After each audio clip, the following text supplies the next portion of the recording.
Get your copy of Fire. It's definitely a must-read. If you enjoy hood books, this one is it. Just like the title of the book, it's officially Fire. Get it on Amazon, paperback or Kindle.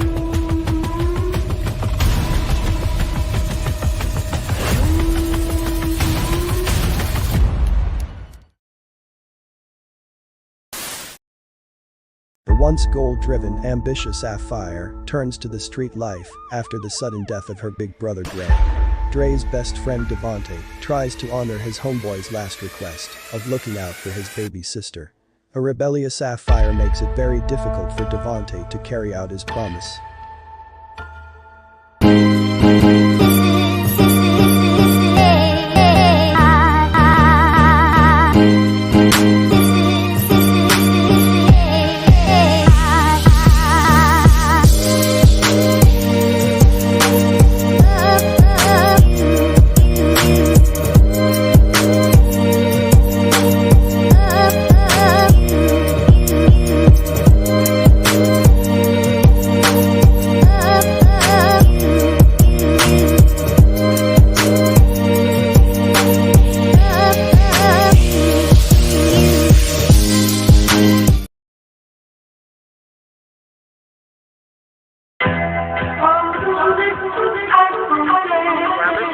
Bro.Nasir production.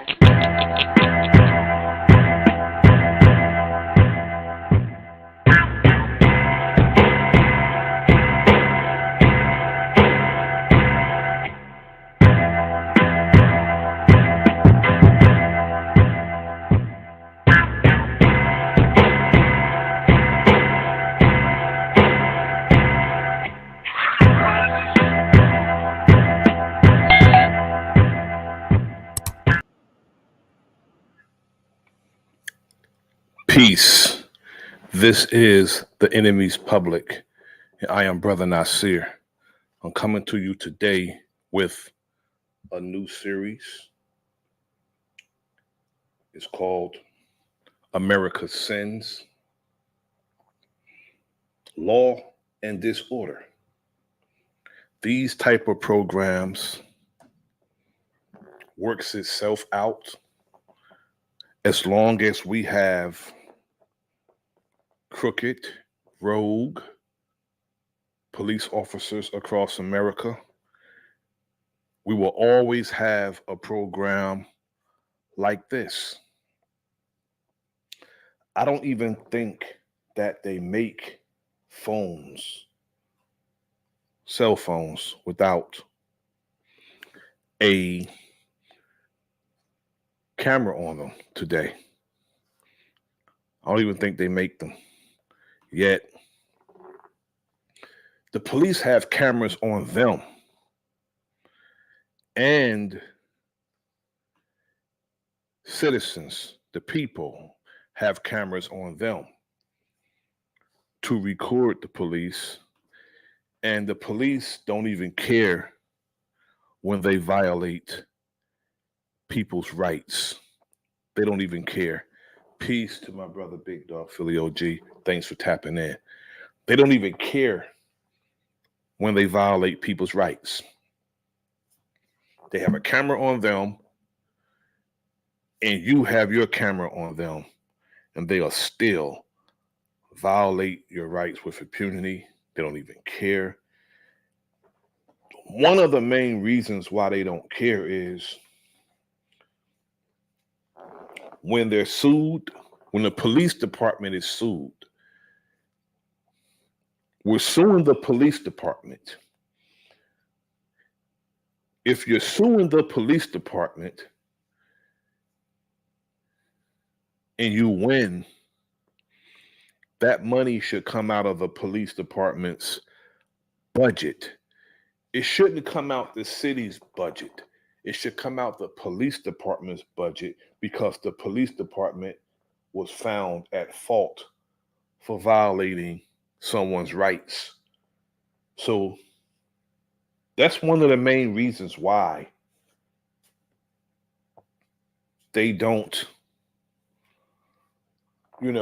care about violating your rights. And a lot of these cops don't like where they work, or they don't like the people around the community where they work at. They don't like it, you know. And my sentiment is anyone who's policing our community or charged with so-called quote unquote serving and protecting our community should be from our community.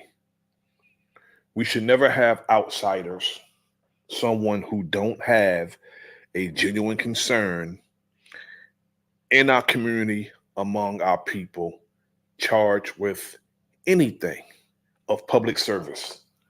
Because in order to give real public service, you must have a genuine concern for the people in that community. So if you're traveling 10 miles, 15 miles, 20 miles to come to work, or even 5 miles, let's say if you're traveling from the city over, if you're not from the city that you are patrolling, there would be no genuine concern for the people in that community. Now, again, what I'm about to display are America's sins, law, and disorder. I've never seen so many crooked people in my life who are supposed to be the ones who uphold the law. They are the main problem in this society. Law enforcement. They have a problem with the law as law enforcement. Can you imagine that? They have a problem with the law as law enforcement. And when you attempt to tell them that you know your rights, or if one of us see them attempting to violate the rights of a fellow citizen, and we tell them to be quiet, or we tell them that the police officers need reasonable, articulable suspicion to, to get ID from you, to stop and talk to you, to charge you with a crime or what have you.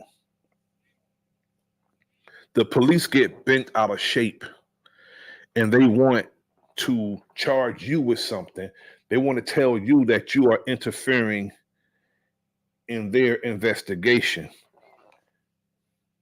And you're not, because verbal speaking they can't be considered as interfering. Interfering, you actually have to do something physical, or you have to say something that can incite a riot, like something violent. That's the only way that they can charge you with interfering. And they'll say you're interfering in my investigation because they have, as a cop, a attention deficit, because they say you're taking their attention off, let's say a traffic stop or any type of police work they're doing. They say you're taking their attention off that. You shouldn't be a cop or anyone of public service or emergency work if you have a attention deficit. You have to be aware of your surroundings and you have to be focused if you're going to be in that line of work. Greetings to Lady Shay. Thanks for tapping in.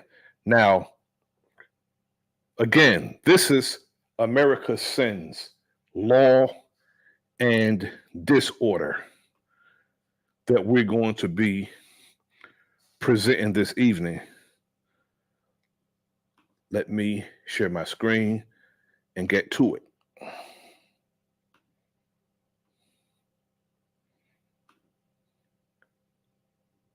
Crazy stuff too.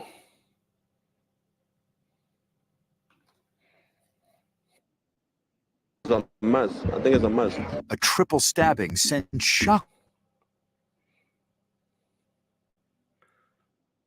through a neighborhood. Plus, I'm out here running at least a That's couple not the one I want. times a week. It's not the one I want to show.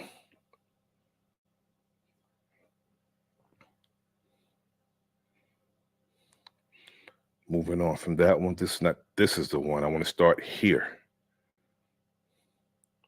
I thought I erased that from the playlist, but apparently I didn't.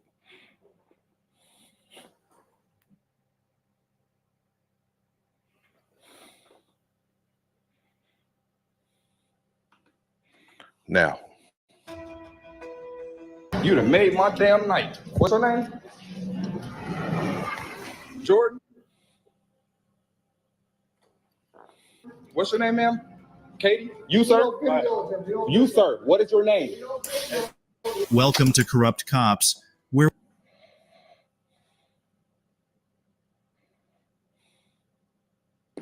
we unveil shocking cases of law enforcement misconduct. Today, we're exposing 3 instances of innocent people falsely accused of theft. Join us in demanding accountability and spreading awareness by liking, sharing, and commenting. If you like this video, press 1. On February 4th, 2020, a 39-year-old named Toan Curry was simply out in public buying groceries for her granddaughter.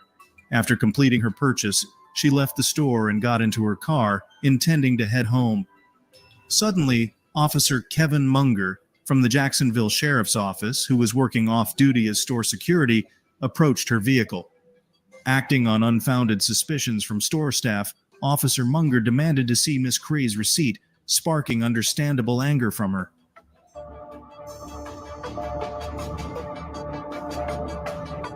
It is not your Oh, yes, it is. It is not your right. Yes, it is. Do you want to sit in my car? No, I don't want to sit in your car, and I'm not sitting in your car. No, it's called your sergeant. No, it ain't. What it's You gonna ain't come seen to. me seal nothing. Then show me your receipt. I will not. Show me your receipt. I won't. If you took it without paying for it, I don't steal.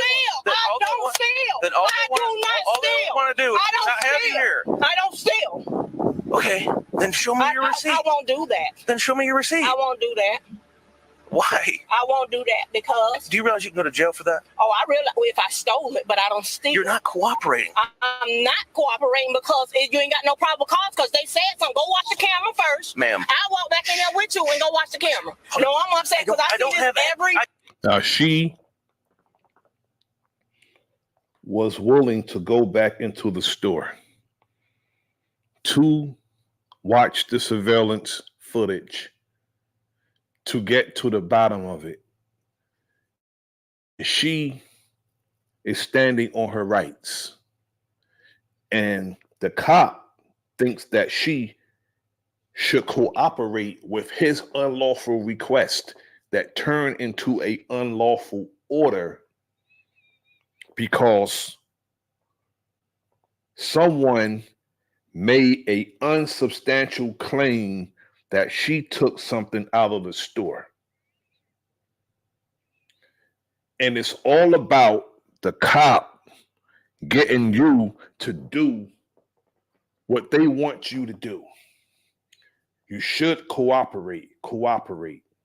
It's been times I've seen cops, they have a belt full of weapons. You're standing there. They're walking up to you. They're making requests like, take your hands out your pocket. And they expect you to take your hands out your pocket. And sometimes they do it during the winter. They said, can you take your hands out your pocket? If you were going to do something, you would have already done it. They'll do this 15 minutes into the conversation or the encounter, telling you, can you take your hands out your pocket, just to get you to do something. They want you to do something that they say because they are trained to have this perceived power. They want to be in power over somebody. I guess that's what they teach them. Get them to do something that you say, not anything lawful. Don't go out and enforce the law. Go out and enforce policies and get them to cooperate with anything that you say. I don't have access to the camera. So how they gonna say I stole it? They didn't see me steal. Ma'am, what is your name? What's your name? Come down. What's your name? No, that Calm I see down. this every day. Listen to me. Every day. Do you think I want any trouble right but now? do you know how many people don't walk in that stuff while you out here bothering me that they're stealing? Ma'am, they simply asked if you had a receipt. They didn't see you go through a register. Well, why don't they go through all the registers and ask the people if they seen me? Ma'am. Let's walk back in there. Where's your receipt? Come on, let's walk back in there. Bring your receipt. Let's walk back in. You see how she's willing to go back into the store that accused her of theft to prove that she didn't take anything. But no, this is not what the cop want. The cop want her to do what he says. Forget what's right. Do what he says. You have your receipt. Let's walk back in there. Just show me your receipt. I'm not going to. I'm not letting you go back in the store. Is that your receipt from today? It is, but I'm not showing because I ain't got no y'all can't make me show nothing. I can. No, you can't. Actually, I can, and you're not giving me your ID, so I can't prove that you didn't take anything. No, so I don't know. ID is not going to prove whether she took something out of that store or not. Showing this man, this rogue, wicked demon, her ID will not prove that she took anything or didn't take anything. The receipt will, but there is no reason for someone to just show a random receipt. I don't like going into Walmart, spending $300 and got to walk past a greeter and show my receipt to get out the damn store. I snatched my receipt out of man's hand because he was taking long. He checking every item. He's looking on it, and then he's just fiddling with my receipt. I said, what you doing? He looking at me sarcastic, so I just snatched my receipt out of his hand and cussed him out and walked out the store. Anyways. Why are we arguing about this? Because y'all profile black people every day like that. Everybody that shops in here is black. Everybody that shops in here is black. No, everybody ain't. Well, most of them are. They is. We can profile anybody. I see y'all up here every day. So therefore, he shouldn't be in that store if everybody shops there is black. Sounds like a white guy to me. He is a white guy, but he shouldn't be in our community policing us if he's going to be profiling and accusing us of theft when we walk out of store and demanding that we show him a receipt when we're willing to go back in the store to prove that we didn't through watching the surveillance footage.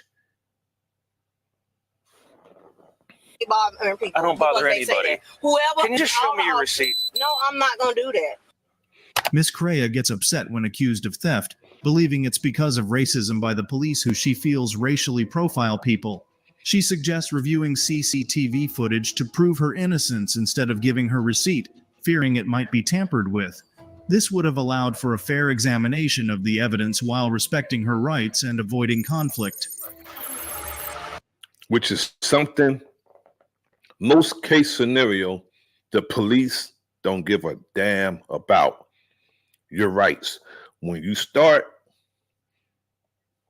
telling the people, the police, that you have rights and quoting the amendments or asking them, do they even know the amendments? They get bent out of shape because most of them don't even know the law. They're in their clown suit with their weapons on, with their chest out, wanting people to do whatever they say. Because that makes absolutely no sense at all. I'm not going. Can I see your receipt? No, because if they sent you out here, that means they saw me steal. They didn't see you go through a register. So why not do that? Protocol is step out of the car. To go look on the camera. Step out of the car. Step out of the car I'm and not come with me. stepping out no car. Then you're gonna go to jail. But then you're going to have to take me to jail. Okay, step out of the car. I'm not stepping out no car. Okay, you got all these kids in here. You left in here by yourself. Do you want me to push this further? Well, you went in the store. It's always about either do what I say, either they threaten to take you to jail, they threaten to have your children taken from you, or they threaten you with violence. That's what they do. It's all about threats and fear mongering. And it's not ironic that this dude's last name is Monger, because that's what the hell he does. Monger. In the store? They're not little kids. Oh, they are little kids. And you left them all in the store. And what are you going to do when you go to jail and they're all here? So I call DCF to come get them all? My mama stay right around the corner. Okay, so I don't have to call your mom to come get them. I can call DCF. They my sister kids. They'll call her to come get her children. Why don't you show me your receipt? Because Publix and everybody in there. Okay, step out of the car. I'm not stepping out of the car. You have to step out of the car. No, you have to call your sergeant or your lieutenant. Come on. No. You're going to go to jail. No. And it's departmental policy that if somebody asks you for a supervisor, that you have to provide one. You have to stop what you're doing and wait till the supervisor arrives to the scene. But no, that's too much like right, and it's too much like departmental policy, and it's too much like policy for them.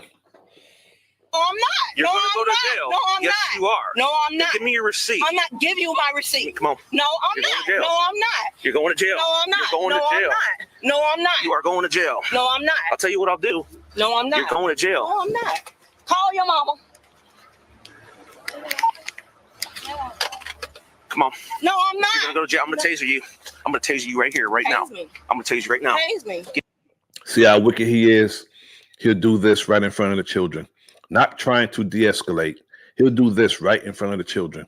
Instead of just going back in the store, watching the surveillance footage, and not violating her rights. He's escalating it to violence. Wicked ass demon. Get out of the car. Tase me. Get out of the car. Get out of the car. You're under arrest. You're under arrest. I'm under arrest for what? Officer Munger stopped Miss Growl because an employee said they didn't see her pay at a register, making the detention seem questionable under Florida law. The law requires officers to have a reasonable suspicion based on specific facts. Munger's actions seem more... It have to be specific facts. It's not that I think or I didn't see. It have to be specific facts. more like a guess than a reasonable suspicion. Also, his decision to physically remove Miss K from her vehicle and claim she was under arrest appears unjustified. For what? Turn around. Call your mom. Turn around right now. What am I under arrest for? Turn around right now for not cooperating. Cooperating? Turn around. She's under arrest for not cooperating, which is no law written that you have to cooperate unless they have reasonable, articulable suspicion based on specific facts. If they don't have specific facts and reasonable, articulable suspicion, she don't have to cooperate because that would make it unlawful. The encounter unlawful.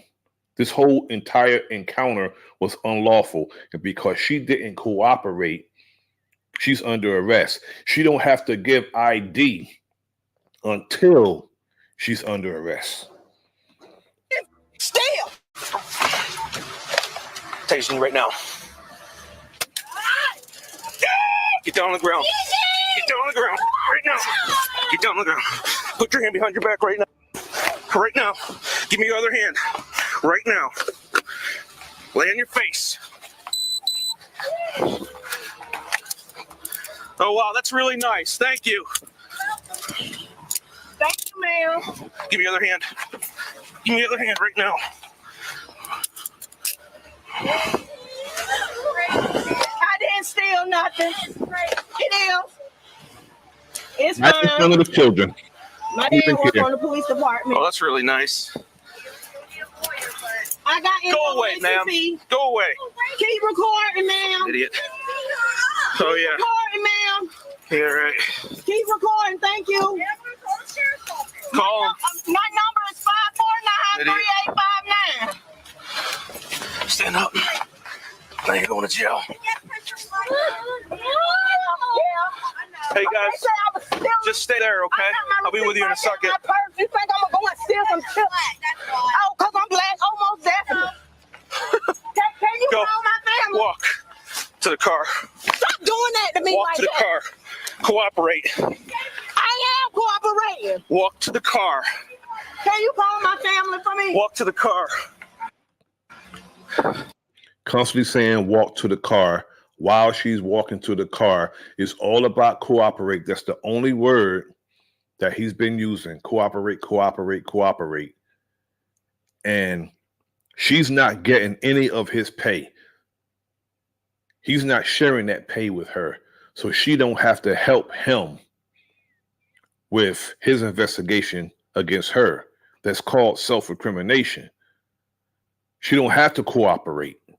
If you're doing the investigation, you do your own investigation and not expect someone to self-incriminate themselves. But she was willing to go back into the store to clear her name. It is. Thank you, ma'am. Please put it on Facebook. Hey, can you get Anna for me? Y'all so stupid. I'm kidding on NAACP. I guess That's what you wanted. That's all you wanted. I guess so. So I guess you gave me what I wanted. Yeah. What's up? Yeah. Oh, yeah. Hold on a second. I didn't steal. And you talking about you? What the hell are you holding me for? I don't need two of y'all. Are you serious? That's what's wrong with y'all now. You tightening my hand and I'm not even moving. Gotta get my jacket out of the You car. doing the most.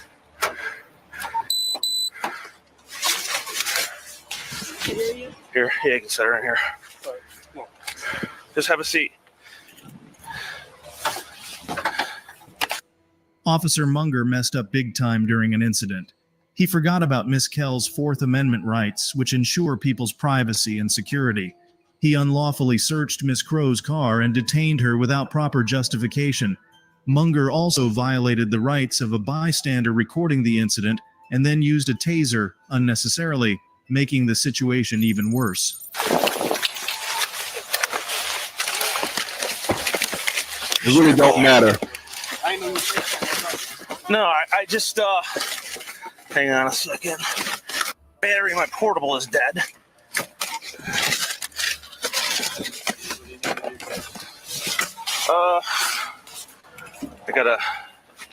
I'm good now. I had to taser her. Can you go back over there? He didn't have to tase her. He just tased her because he wanted to see the effects that the taser had on her. That's most case scenario with these, especially these Caucasian cops. They want to see how things affect you, you know. And I'm certain that the reason why a taser was invented to not just have less than lethal, force, because that can kill you too. It's been people who've been tasered to death. Just keep shocking them until they die. And you don't even know someone's endurance level. But you're shocking them. This person can have a pacemaker, or this person could, have heart condition, but you're tasing them. Over there for me and check on that car where she was in. Which car was it? It's the, it was a white SUV over there. There's a bunch of kids in it. Okay. Thanks. I'm recording right now.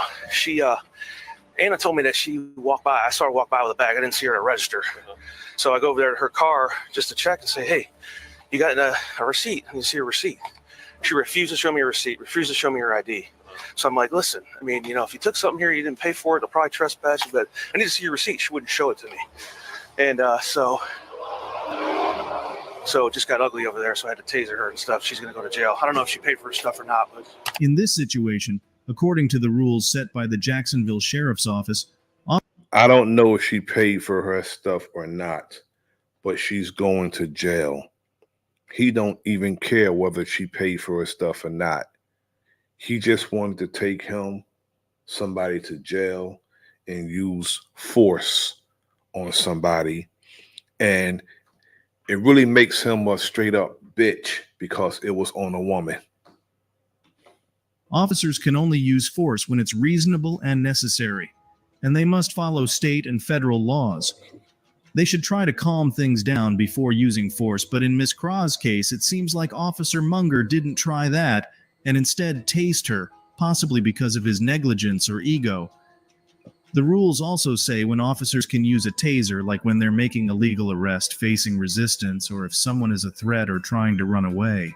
So it looks like Officer Munger not only arrested Miss Craw unlawfully, but also used too much force, going against the rules. Hey, is there any way we can get a phone number from them? Answer for a phone number or something to get, so they can get the kids? Yeah, I mean, I can work on that. Should give me a phone number so somebody can get the kids and get a car. Yeah, I can work on that in a second. Are you gonna be over there? Yeah, I was gonna go right here with the kids. They yeah, for sure. I'm gonna call for somebody to just get them. Okay, I'll come over there in just a second. Okay. But she's gotta go to jail, so unfortunately I got myself in a big mess here for no reason. All she had to do was show me a receipt. She wouldn't do it. She wouldn't give me her ID, so here I am.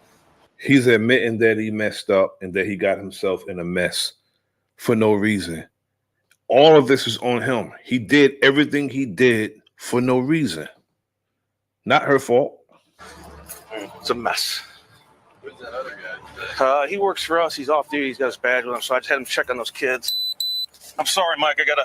You bought the water? I got some in here. I need Anna's date of birth and stuff. Okay. Her information. Okay. Thanks.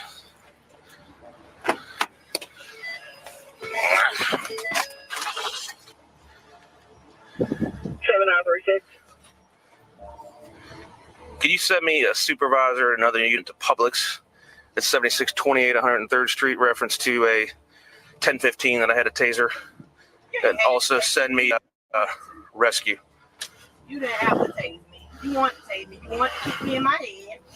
You want to do everything that you did. Yeah, he's a punk. I'm thanking God in advance for 336 234 Williams saying show you 1051 7936 7628 103rd Street. Yeah, you should have cooperated. You should have cooperated. I don't have to. You do have to cooperate. What's your first name? I have to give my ID. I don't Yes, you have to do. give my receipt. No, I don't. Okay. Well, that's why you're in the position you're in. It is, and I'm gonna be out. That's why you're in the position that you're in. I also work in WCB. Oh, well, that's the whole reason why you did what you did then. It's fine. That's fine with me too. It's fine. Wonderful. See, they don't care because if the police get sued and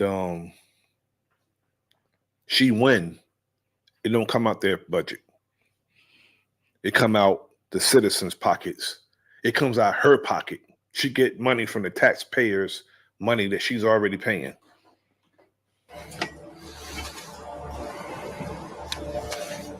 Salute to my good brother Marco Power. Thanks for tapping in. Hold on. I still, sir? No. QJ 793 off 35. Y'all know I didn't. Y'all just profiling me because I was black. You seen me come through the rest. Let me step out.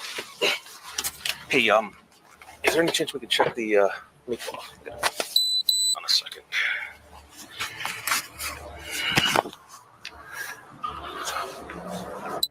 Miss Crea was wrongly arrested by Officer Marer, but the charges were dropped when evidence showed she had bought the food. Now Crowell is suing Publix for $50,000, claiming they're responsible for her trauma and job loss because they hired officers like Munger without proper training. Publix denies this, saying Munger wasn't their employee and wasn't told to arrest Crea. Munger has had complaints against him, but the sheriff's office cleared him. Next video. They're denying that he was their employee and that I can believe the part where they said they didn't tell him to do that. I can believe that part because, he was off duty and he probably don't get any arrest. And they just pick us out randomly. And then they wonder why people hate them because they earn the hate. They earn it. In LaPorte, Indiana, a guy gets wrongly accused of swiping a car battery from Walmart, even though he already paid for it using Walmart Pay. When the cops show up, they don't bother understanding his side and threaten to arrest him for disorderly conduct instead of sorting out the misunderstanding. How we doing? How you doing? What's your name? Officer X. Badge number, or do you have a contact number? 50 LaPorte Police. What can I do for you? What's going on? Why am I getting called out here? You asked them. I didn't call you. They called you, right? Correct. What did they call you for? Possible shoplifting going Possible shoplifting. Let's go back in there then, because I'm accused of shoplifting now. Let's do it. Let's do it. Come on, we're gonna go back in now. Ask all three of y'all at the door. If you accuse me of stealing a goddamn thing, and you all said no, right? Let's do it.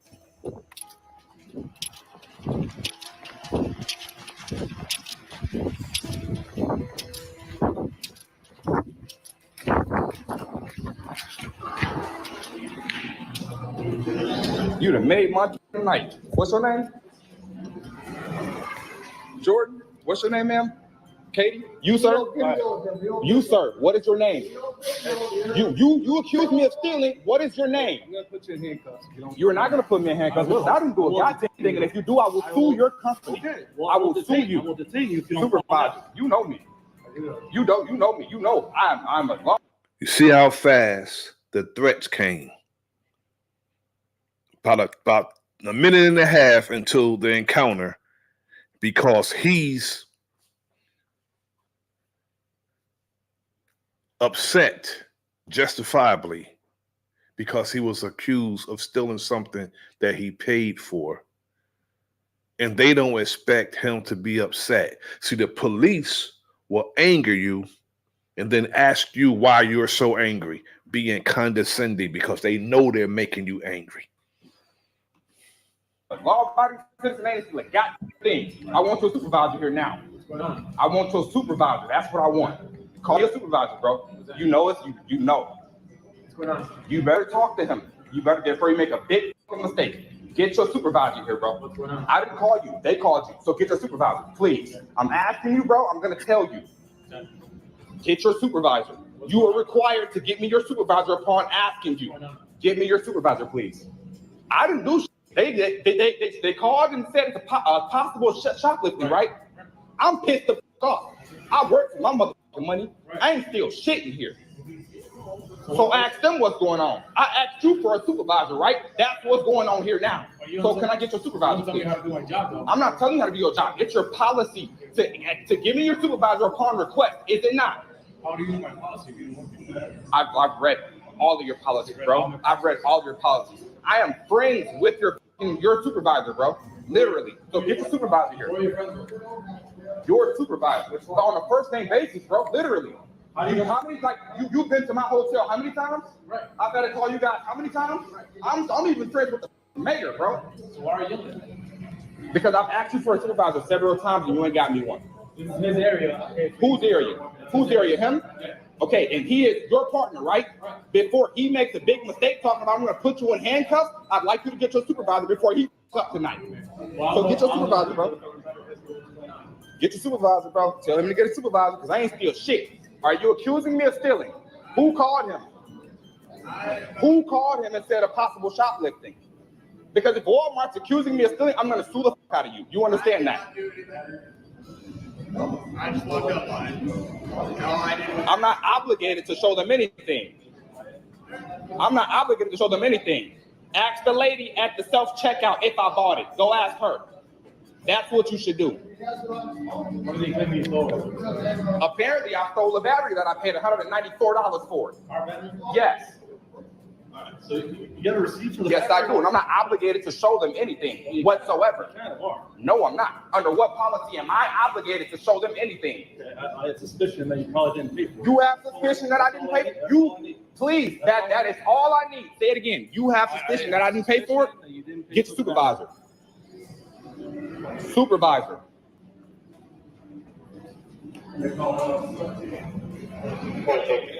He's saying he has a suspicion that he didn't pay for the battery when he wasn't even there. He responded to a call. He don't even have specific facts, but This brother is under suspicion. Where they find these clowns? Under what suspicion do you think that I didn't pay for it? Under what he's telling you? Under what he's telling you? All right, so go watch the cameras and see if I paid for it or not. Go ask the lady that was at the end of the self-checkout if I paid for it or not. Because I'm pissed off. Somebody just accused me of stealing. Get the supervisor and I calm down. We got one coming. So you need to calm down. Contact warning right now. City yell and act, cause the scene. I'm going to arrest you for this. In Indiana, if someone is involved in fighting, making excessive noise, or disrupting a lawful gathering, they can be charged with disorderly conduct, which is a Class B misdemeanor under statute 354513. Even though this charge could have been applied, being falsely accused of theft in front of others is deeply embarrassing. And it's justifiable for him to be upset. So they can't charge him with being disorderly because he was wrongfully charged or wrongfully accused of shoplifting. So that would anger anybody. So you can't, after him being angered by them for falsely accusing him, you can't charge him with disorderly for that. And he didn't disrupt anything.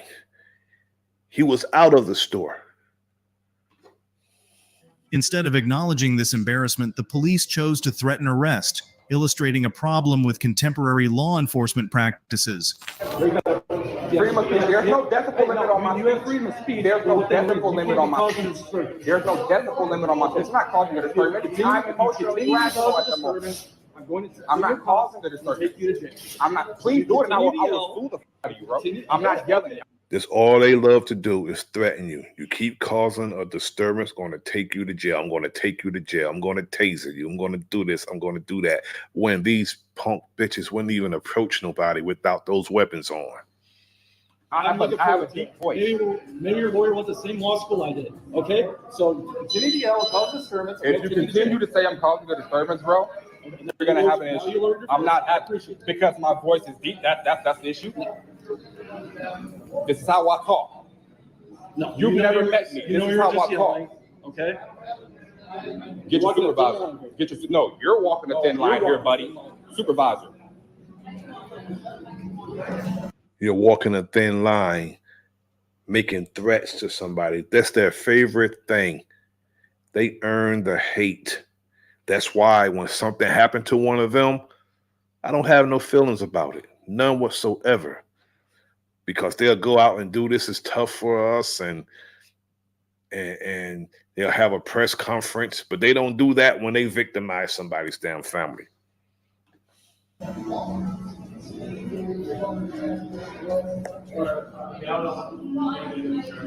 Hey, here.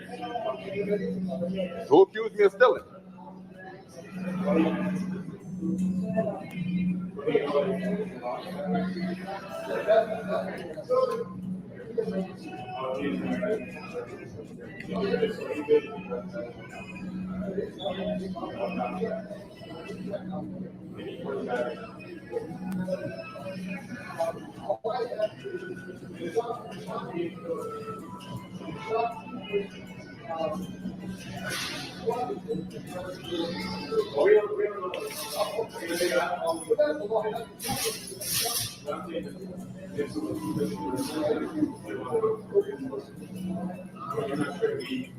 Because I didn't steal a thing. I didn't steal a goddamn thing.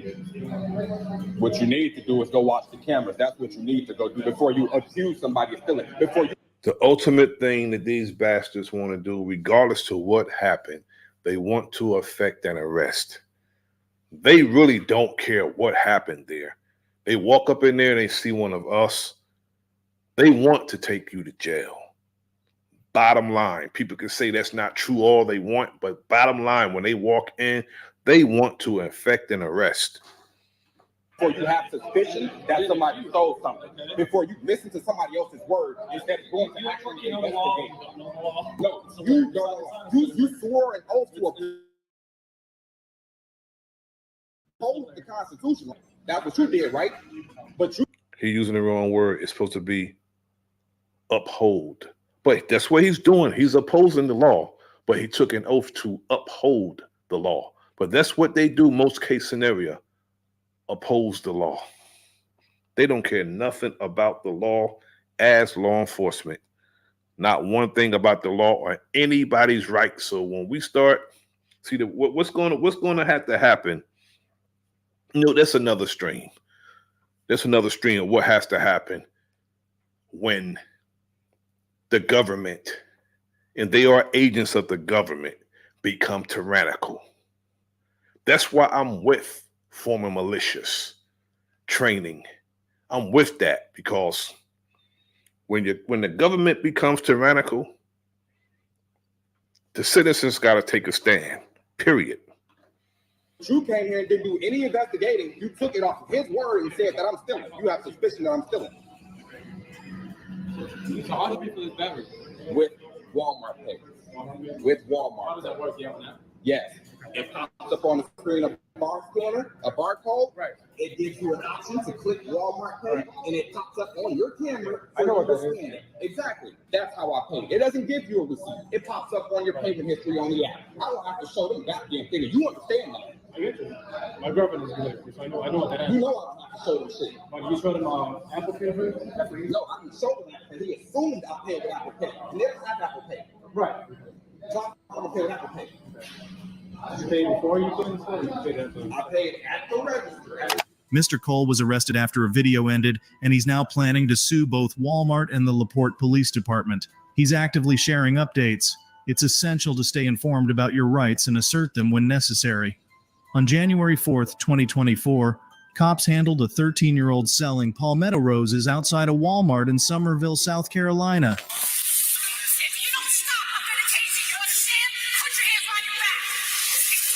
Let me tell you, white women give birth to these wicked ass demon white men. And just like our mothers or our first teachers, they are the first teachers of their children. And they train them up to be the bastards that they are. And white women, they call them Karens, but when you give a white woman perceived power, as Dr. Richard Ritchie says, out comes the Karenicity. The Karenicity start.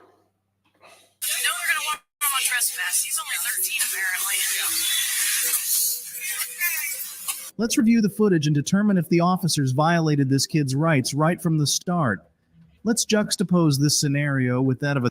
Why do they have to escalate a child exercising entrepreneurship, trying to sell something at the store? I guarantee you, if that was little white kids with a lemonade stand in front of the store, they would say how great that is that their child is being independent. But they always make our children adults when they're children. Now, this little boy looks like he's about 12, 13 years old.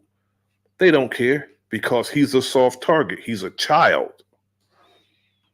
Out of a 3-year-old girl selling lemonade in Kansas City a few years back. Police officer today? Are you going to hug him? What do you want to be when you grow up? So this is what they do when their little girls sell lemonade. Give them little police suits, and other cops come around and they see how they show how joyful it is. This is what they do to their own. But they want to stunt the growth of our children. And if this was a little black girl, her size, they'll probably be saying, yeah, this grown woman out there selling lemonade. Yeah. Another one. Is that exciting? She's been out here since 7, so that energy is coming from somewhere. Oh my gosh, the sheriff! Oh, Dude, you got the whole street! oh Look, got it, honey? Look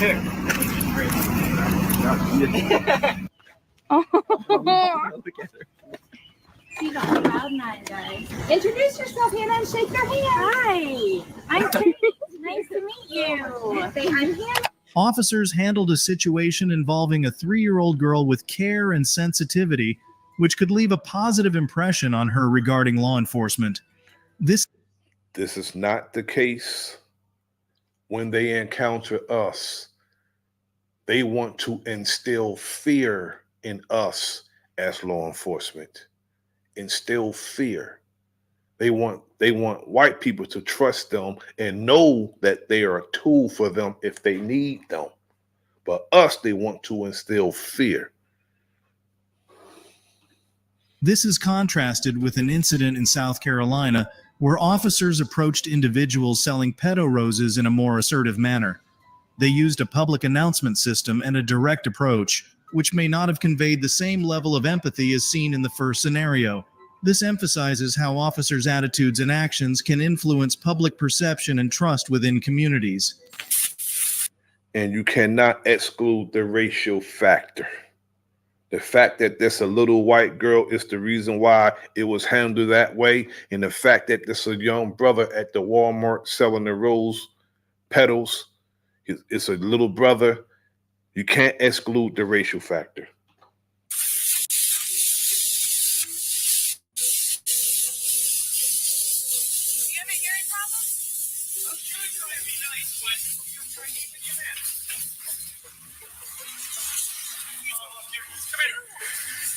You have an ID on you? Asking a child for ID is mere stupidity. Stupidity. And she's asking him for ID because she's not seeing him as a child. They never see our children as children. That's why a cop in Ohio can jump out of a vehicle and shoot Tamir Rice to death. This is the same reason why, because they don't see our children as children. What are you doing? You're getting ready to go to jail. Just why? How? Because I'm going to put you in that car. So you're not out here selling these roses? Yep, I am. You're not out here selling roses? I am. You are? Do you have a business license? I don't need that. Do you need a business license to sell anything? Or You don't need a business license as a child to sell something. Little girls selling lemonade on the stand do not need a business license. Little girls selling Girl Scout cookies do not need a business license when you're 13 years old. Where do they find these people? you're a peddler's license? Yes, you do. Yes, you do. And you'll go to jail for that. Listen. He's putting his gloves on because he wants to handle the child violently, and the way he's talking to the child, he's escalating the situation when he can just talk to the child like the child's a child. Do you have an ID on you? Officer G approached the situation aggressively, failing to de-escalate tensions, according to State Representative Marvin Pendarvis, who represents the 13-year-old involved. The teen was selling handmade rose-shaped flowers at a Walmart for the first time during his spring break, displaying an entrepreneurial spirit common among youth selling items for various causes. Pendarvis questioned whether the outcome would have been different if the sellers were Girl Scouts, church groups, or Little League teams, highlighting a potential bias in the response. If he was out there selling for a Little League team, he wouldn't need. Not only that, how do they expect a 13-year-old to have a peddler's license anyway? The situation escalated rapidly and ended in violence.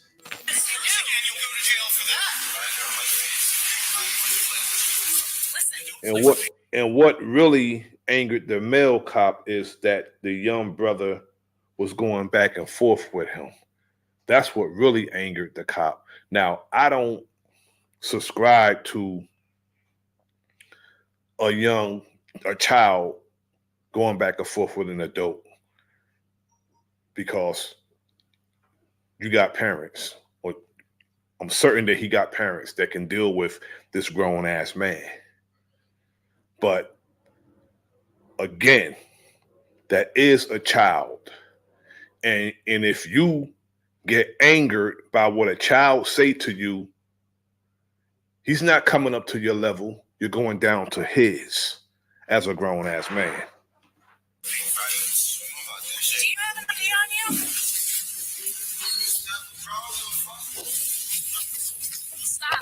Officer Gee opted for a violent approach, citing the individual's refusal to identify himself and his persistent use of profanity toward the officers while customers were entering or exiting the building. Since he wasn't cooperating, the officers tried to detain him as per police protocol. Officer Gee grabbed his hand, but the individual immediately resisted by curling his arm up. In response, the officer pushed him against a wall to prevent him from fleeing.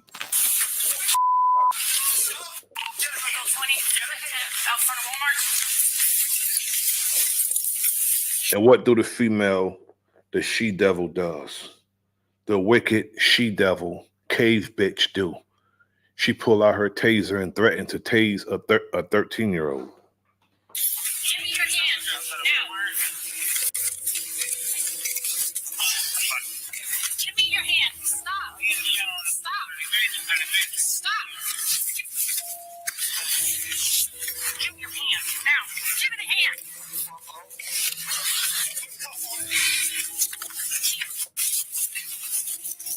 And then she says that he assaulted her. And what's crazy about that, they'll lie, on their reports. They'll lie and say somebody assaulted them. Then when the body footage is shown, you don't see any of that. Officer Kirkland loudly ordered the individual to cease resisting and proceeded to cuff their left wrist while the officers worked to control the situation. In the midst of this, the suspect allegedly struck Officer Kirkland in the face with a closed fist. But take a look at the video yourself. Do you spot that happening? Hell no. If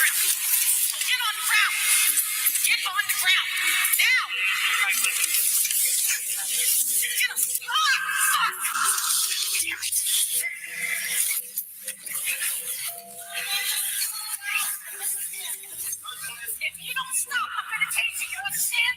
Put your hands behind your back. Put your other hand behind your back. Stop. Stop yelling, please, okay? Give me your hand. You're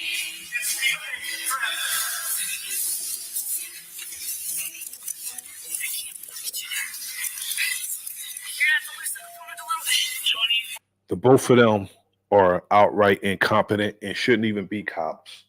You got a grown-ass man way bigger than him, and you have a female aggressively and violently handling a child, and they can't even restrain him. They can't even restrain a child.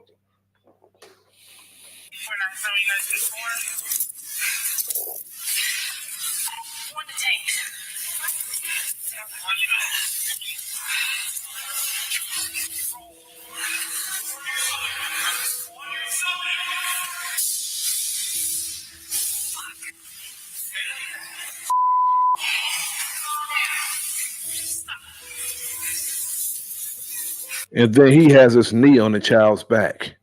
A grown-ass man has his knee on a child's back.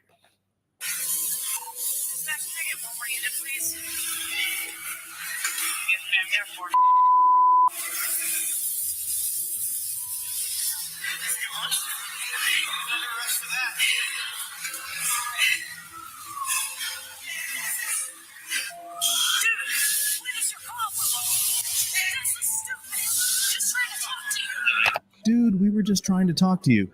Just trying to talk to you. See, this is the entitlement that so-called law enforcement have.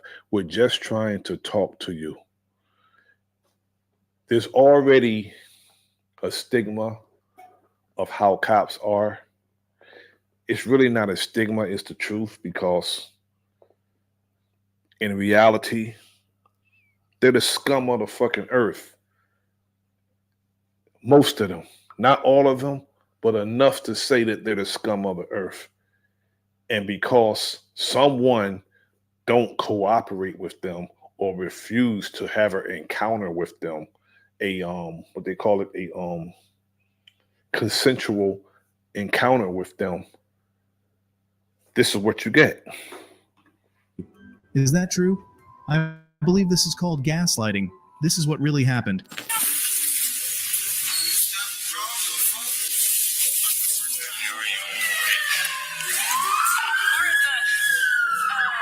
Regular entrance, not the grocery one, we're just inside the doors. 13?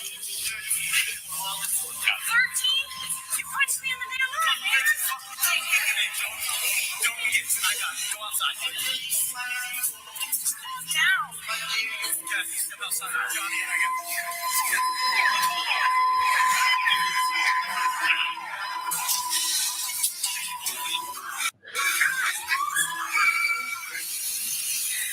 All of this for a child. This is action to these demons.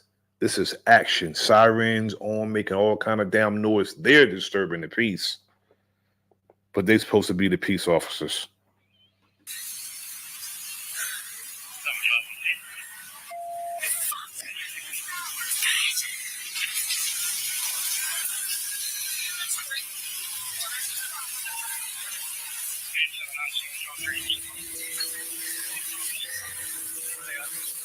They're probably gonna have to have EMS.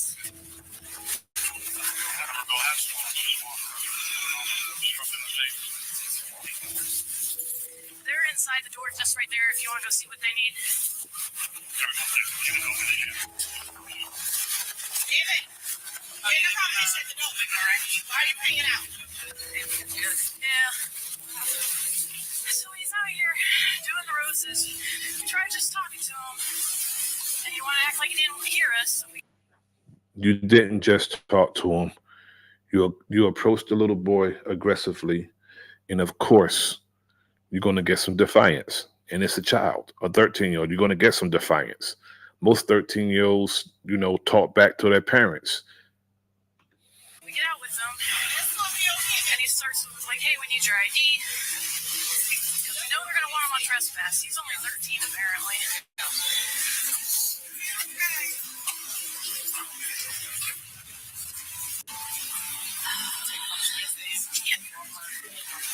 It's right in the eye. Mimi Rivers recorded a video at Walmart in Somerville showing a young boy selling flowers, which led to police involvement. The boy, age 13, was handcuffed after an altercation with an officer. He was later released to his mother and charged with assaulting an officer. The incident sparked debate over police behavior, with critics arguing that excessive force was used. The police chief promised to review procedures for improvement. Legal analysis suggests the encounter began consensually. It's a child. It can't begin consensually with a child. He's 13. That can only be with an adult. You can't question a child. You're not supposed to question a child without a guardian present. But escalated unnecessarily, possibly violating the boy's rights. This highlights the importance of de-escalation and restraint in law enforcement. Thanks for tuning in to Corrupt Cops, where we uncover the truth behind injustice. We're going to go to a cop arrested in full uniform before his shift.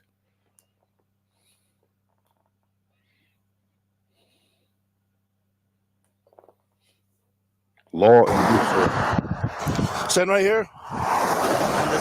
Yep, on my light. Face your police unit. Put your heel toes together. Right now, the only thing I want you to do is just listen to me, okay? This cop's drunk. Drunk cop. A New Mexico State police officer was on duty when he observed an Albuquerque Police Department police unit driving at a high rate of speed. The APD police unit was also drifting in and out of lanes. The state police officer turned on his lights to initiate a traffic stop. The Albuquerque police officer flashed his lights but pulled over.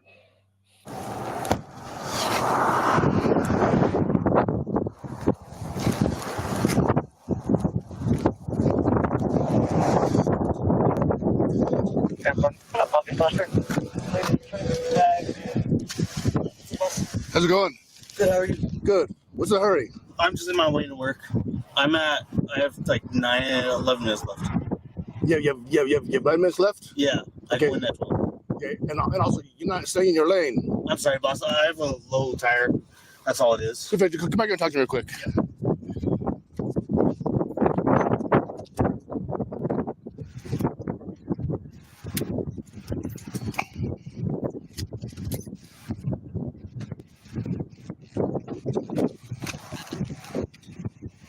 Right here.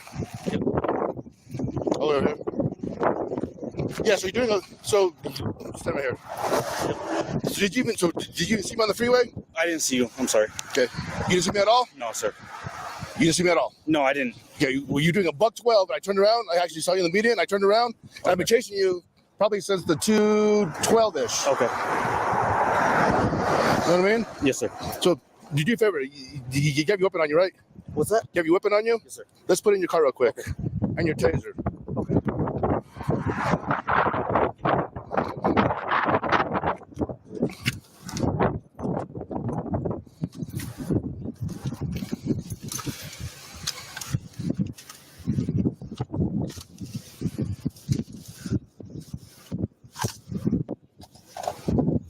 Come back here. Yes, sir. Over here. When does shift start? 12, sir. 12? Okay, start here. So, Mr. Hernandez, where are you coming from? Las Lunas. Where do you live at in Las Lunas? What's that? Where do you live at? Hunting Ranch. Hunting Ranch? Yes, sir. Okay. Mr. Hernandez, like everybody, I tried to put your gun away. Okay, I'll be flat out honest with you. Okay, 1, you're speeding. Yes, sir. With no lights on. Yes, sir. 2, I don't know why you keep going up the road. That's why I stopped you. Honestly, can I show you why? Well, you can tell me why. It's because I don't have my other light or my other key, and so my other key it fucks me up because I don't have my other key in the ignition, and so it's pulling on my belt. That's why. Like, I can show you, sir. So that's why you can't stay in one lane? No. Okay, no. I asked you why can't you stay in one lane? Because I'm trying to log on to all my stuff and everything like that. Okay. So when did you start logging into it? Honestly, I can show you. Like, I've been trying to log on and doing all my other stuff. That's the only reason. Mr. Hernandez, when did you last drink alcohol? Yesterday. Okay, I'm gonna check your eyes real quick. Okay. Put your toes together. Yep. I'm gonna check my flashing lights. What time yesterday? Probably 12. 12 midnight or noon? 12 noon? Yes, sir. Okay, noon yesterday? Yes, sir. So like 12 hours ago? Yes, sir. Okay. No. Like noon the day prior. Okay. I'm gonna check your eyes. So nothing drink recently? No, sir. Okay, any major head injury? Just a headache recently, but nothing crazy. Okay. When did you graduate the academy? About 3 years ago, sir. Okay. Was I one of your instructors? What's that? Was I one of your instructors? No, sir. Okay. See my fingertip? Yes, sir. Follow my fingertip with your eyes only. And don't move your head. Yes. So, Mr. Hernandez, can you explain why I would smell alcohol from your breath? I don't know why, sir. Okay, here we go. Don't move your head. These sobriety tests, the physical ones, are pointless, and it doesn't prove that you're intoxicated.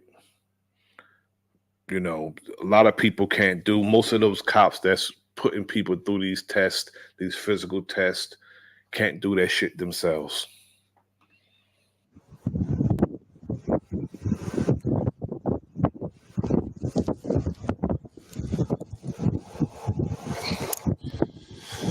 Mr. Hernandez, do you have a license? On me, yeah. Can I see it?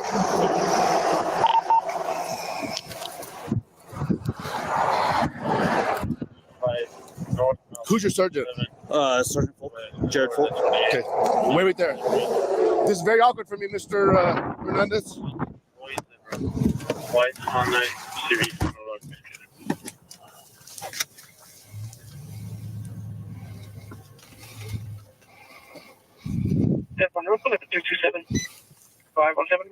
But one thing I could take from this, at least he's not getting preferential treatment because he's a cop. If he's driving drunk, what's happening is what's supposed to happen. What?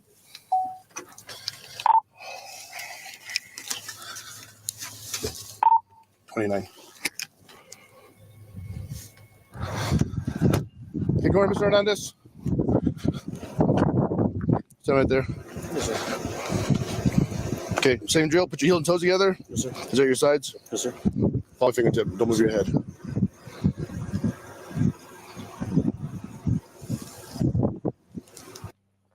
This is just silly. Whoever thought of this is just plain stupid. This doesn't prove whether or not you're intoxicated.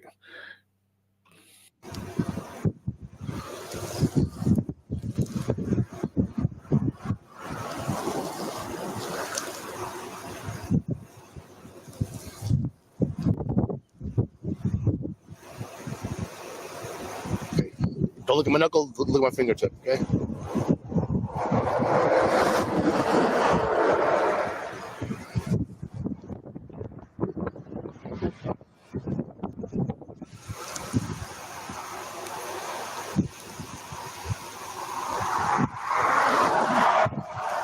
Ready? Follow fingertip. This is some dumb shit.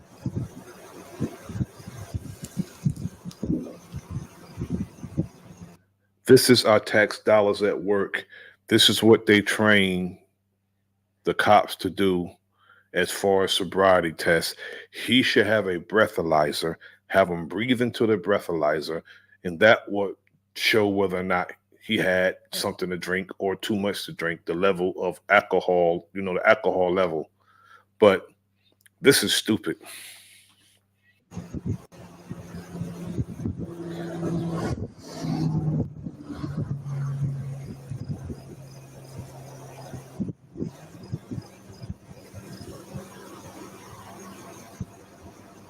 And then the amount of times he did it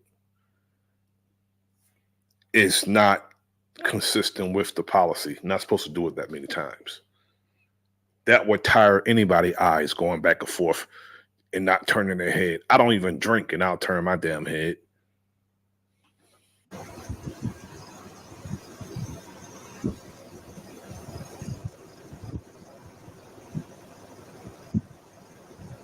Okay, same thing. I'm go up and down.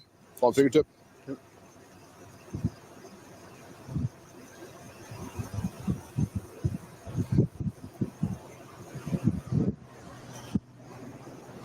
Mr. Hernandez, 2 more quick tests. We'll possibly get you on your way. Any problems walking, bouncing, or turning? I mean, just boost, but nothing crazy. Okay. Those are what you use every single day? Yeah, relatively. I changed the insoles on them, but come over me. Yep, on my light. Face your police unit. Put your heel and toes together. Right now, the only thing I want you to do is just listen to me, okay? Can you imagine a straight line from your left foot to my right foot? Can you imagine a straight line? I'm sorry, which way? Just imagine a straight line from your left foot to my right foot. Nope, don't do anything. Just imagine a straight line. Okay. Don't move your foot. Okay. Don't move your foot. Put your feet together. Okay. Imagine. Okay. Don't do anything. Just imagine a straight line from your left foot to my right foot. Can you do that? Okay. The line with your foot or shoe is about 4 to 5 inches wide. Mr. Hernandez, do me a favor. On that imaginary line, place your left foot just like this. Okay. Go ahead and do it for me now. Mr. Hernandez. I'm sorry. That was your right foot. I said place. Oh, sorry. I can't hear you. Okay. This is so silly. An imaginary line, grown men pretending an imaginary line, and they expect you to walk with your feet together. Most sober people couldn't walk with their feet together. Now, Mr. Hernandez, place your right foot directly in front of your left, touching the other toe, like directly in front. He wants him to walk and put his feet in front of each other. You know how stupid that look? Just as stupid as it sounds, actually. Has your sides? Can I take off my mask? I can't see it over my bag. Sure, go ahead. Okay. Can I put them on your hood? You can put them in your car. Okay. Sorry, I can't see over my hood or my mask.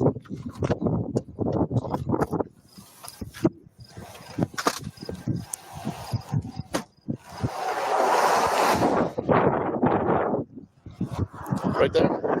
Okay, heel toes together. Right foot in front of left. Okay. You and I are in the same position. Would you agree? Yes, sir. Okay, when I tell you to begin, and only when I tell you to begin, you will take a series of 9 heel toe steps down that line. Look, just like this. Watch me. Don't start yet. Just like this. 1, 2, 3. I took 3. You will take 9. We'll take 9 steps. You'll make a turn. Keep your front foot planted with your back foot. Turn like this. Take a series of small steps. Turn all the way around. And now you're facing my control unit. Mr. Hernandez, do you understand the turning process? After you turn, you'll take 9 more heel toe steps down that same line, just like this. 1, 2, 3, back down number 9.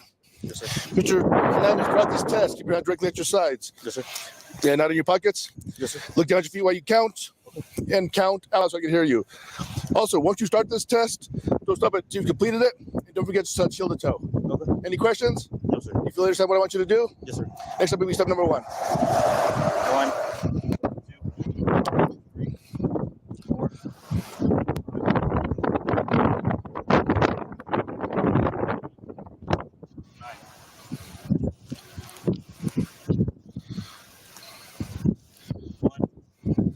2, 3, 4, 5, 6, 7, 8, 9.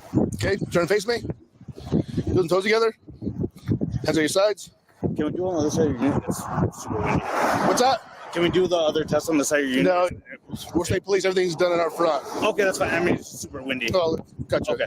Okay. I did the test. Okay. Okay. So, No, I'm just saying that. Okay. You gotcha. You can turn however you need to. Okay. So just watch me. Don't sorry. Just right now. I want you to listen to me. Okay. So when I tell you to begin, what I want you to do is raise the leg of your choice. Okay. Either your left leg or your right leg, approximately 6 inches parallel with the ground. Yes, sir. Do you know what the word parallel means? Yes, sir. You know how tall? Taking all this time doing this, and this is supposed to prove whether or not he's intoxicated.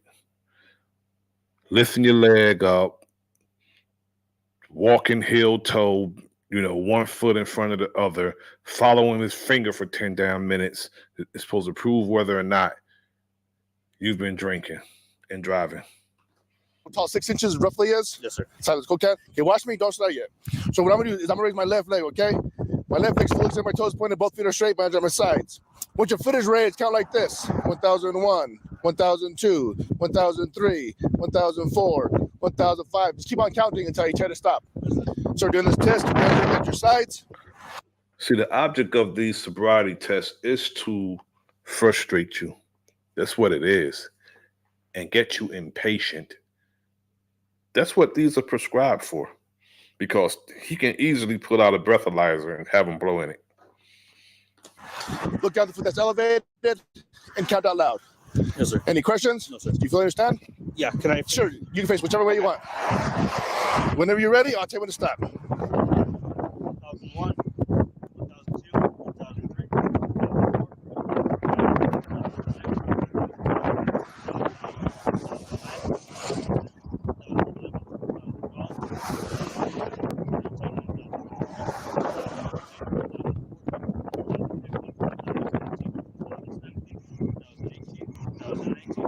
Mind you, he got all that duty shit on, all that weight on, vest on, probably got level 2, level 3A vest on, tactical vest. He got all that shit on the duty belt. And he's doing pretty good what he's being asked. But I think the whole thing's silly. He could have been, if he was drinking, on his way to jail by now with just a breathalyzer.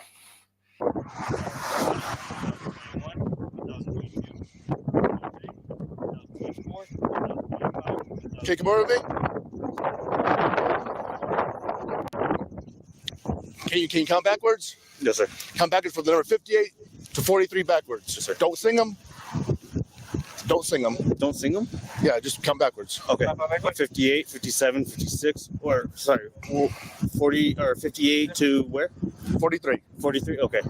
58, 57, 56, 55, 54, 53, 52, 51, 50, 49, 48, 47, 46, 44, 45, 44, 43. You're done? Yes, sir. Okay. The alphabet. Yes, sir. Starting with the letter H as in Henry, stopping at the letter R as in Robert. Recite them forward. Don't sing them. H star. H star. HIJKLMNOPQR. Okay. Unfortunately, Mr. Hernandez, I believe that you're well over the legal limit. Okay. Okay. Go and take a few. So I will do the favor of that. Would you disagree with me? I wouldn't agree with you, sir. No, I said would you disagree? This is a bunch of nonsense. That doesn't prove that he's been drinking. It don't. I mean, this just don't prove that the man was drinking. With me. I would disagree with you. Okay.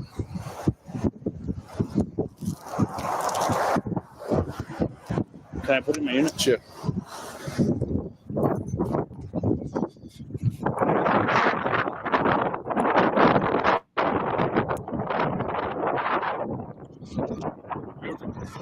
You're speeding. Yes, sir. Your driving behavior. Okay. I mean, yes. Yes. Did you do great in the fields? No. Do you know how to do the field sobriety test? Yes. Your speech. I've never heard you speak. The strong odor. Your eye movements. Okay. Okay, but my eye movement and nothing else. Okay. I'm not going to argue. Oh, I know you're not. I'm good. Here.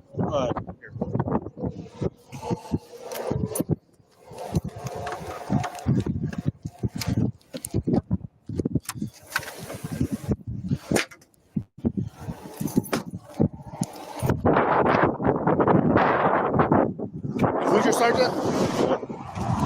You want me to give him a call? We'll call him in a minute. You honestly, you don't need to do all that. Like I can. Well, you usually have your gun belt, yeah. What do you want? Or this thing? Yeah. Did that come off? Yes, sir. Yeah, we're going to take it out. Okay. Do you want me to put it in my unit? Yeah.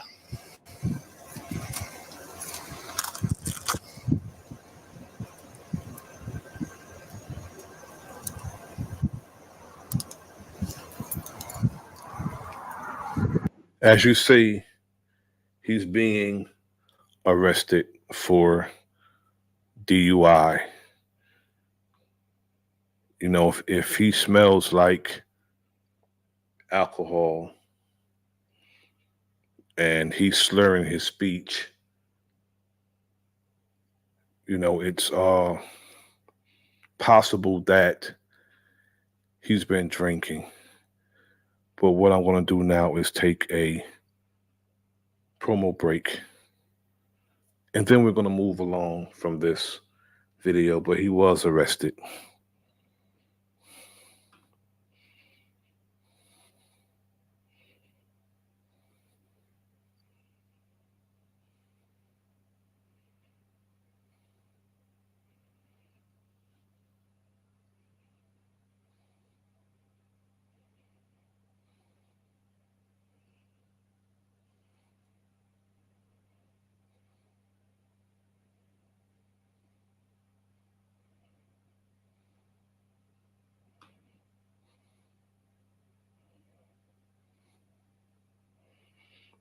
I'm going to do a promo break, then get back to it. Get your copy of Fire. It's definitely a must-read. If you enjoy hood books, this one is it. Just like the title of the book, it's officially Fire.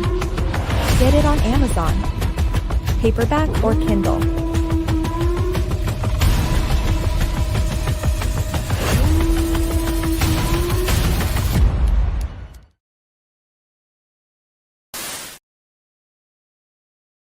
The once goal-driven ambition.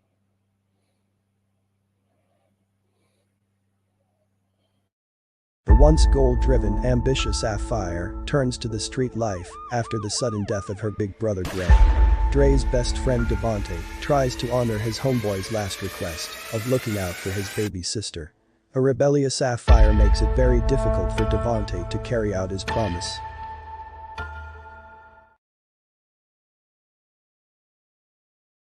If you didn't get my wife's book, Fire, you can get it on Amazon.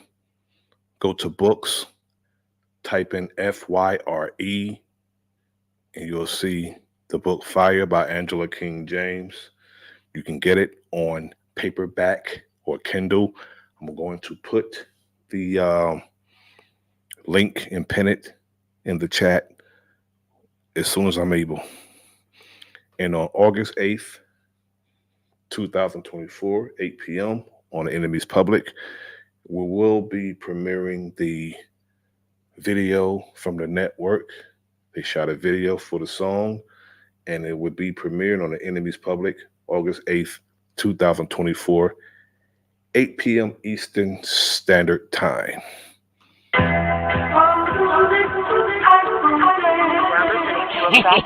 Production.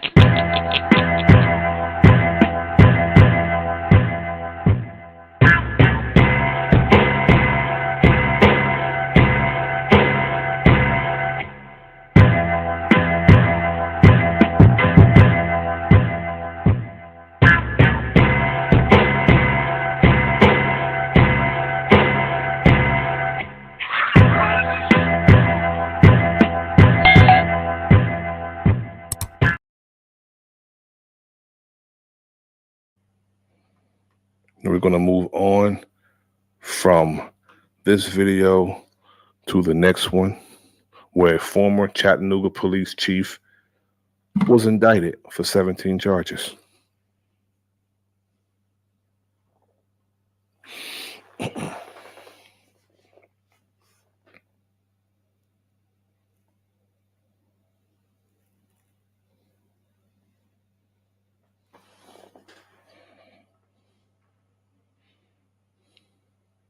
Afternoon, everyone. Thanks so much for joining us. I'm AC Barker. We begin with developing news today. Former Chattanooga Police Chief Celeste Murphy has been indicted on more than a dozen charges. This coming just one day after Murphy resigned.